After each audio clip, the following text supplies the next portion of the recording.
In the beginning, there was a cow.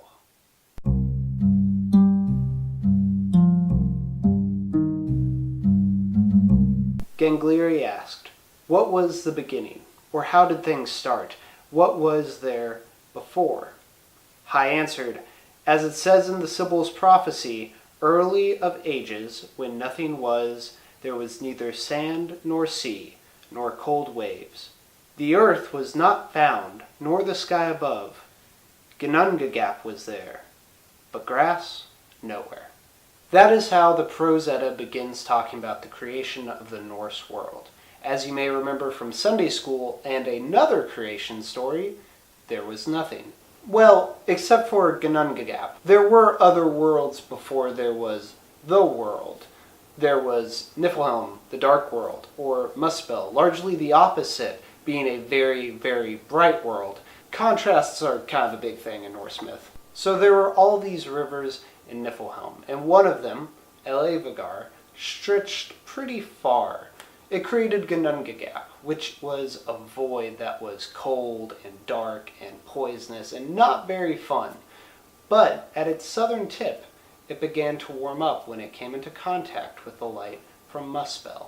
As Muspel's light warmed things up, life emerged from the melting ice in the form of Ymir, the frost giant. And more frost giants grew from Ymir's body as he slept. And this is where the cow comes in. As the ice continued to melt, a cow emerged named Audhumla.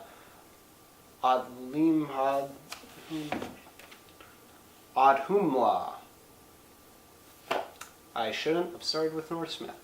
So Audhumla was released from the ice, and her milk nourished Ymir and his frost giants. But she was nourished by licking the remaining blocks of ice. And what would emerge from the ice this time but, lo and behold, a person?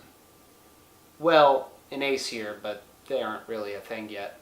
Anyway, after 3 days, Audhumla released this guy named Buri, who would become the father of 3 other people named Vihi, and a guy you may have heard of before, Odin. These 3 would go on to kill Ymir because he's a giant and why not?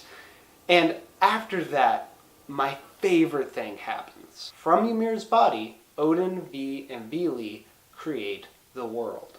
They drag his corpse to the middle of Ginnungagap and drain his blood, forming the rivers, lakes, and sea. They use the newly formed sea to border the land, surrounding all the earth with it. Then they took Ymir's skull and made the sky out of it, taking wildfires from Muspel to light it, and they put 4 dwarfs on the corners to hold it down and become the cardinal directions. Using Ymir's hair, they created trees. From his bones, they created mountains. Then they took his brain and threw it into the air to create clouds. Then the 3 brothers built a wall to protect a part of their new world, Midgard, or Middle Earth. These gods would go on to make humans out of trees and give Midgard to them. Then they would make their own home, a great place called Asgard.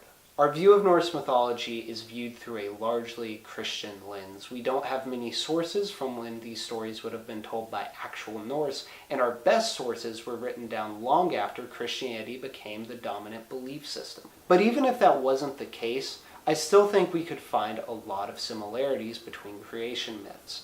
For example, Ginnungagap, the primordial chaos, is also shared with not only Genesis, but a lot of other mythologies, if not the majority.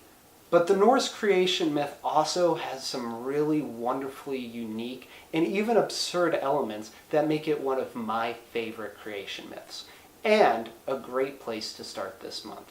I'll see you tomorrow, VEDS. May our stories outlive us all.